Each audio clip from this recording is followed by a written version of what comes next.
সবথেকে বেশি বাড়লো কলকাতায়, এক লাফে 994 টাকা বেড়ে হলো 3202 টাকা। সরাসরি এতদিন ভাবতাম গ্যাসের দাম রাজ্য বাড়াচ্ছে।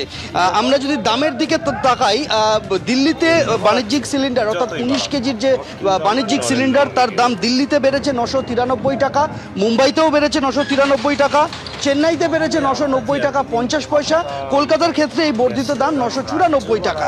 এখন এই 994 টাকা যোগ করলে আগের দামের সঙ্গে বর্তমানে কলকাতায় একটা বাণিজ্যিক সিলিন্ডারের দাম পড়বে 3202 টাকা।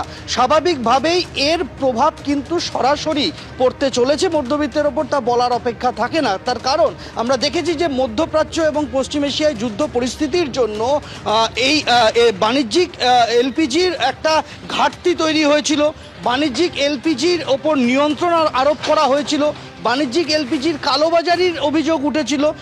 এর মাঝখানে এই এতগুলি রাজ্যে নির্বাচন প্রক্রিয়া থাকার কারণে গ্যাসের দাম বাড়ছে না এমন একটা আশঙ্কা করা হয়েছিল যে ভোট মিটতেই গ্যাসের দাম বাড়তে পারে। এখন দেখা যাচ্ছে যে সেই আশঙ্কাটাই কিন্তু বাস্তবায়িত হলো, কেননা ভোট মেটার সঙ্গে সঙ্গে আমরা দেখলাম যে বাণিজ্যিক সিলিন্ডারের দাম বাড়ানো হলো। আমাদের রাজ্য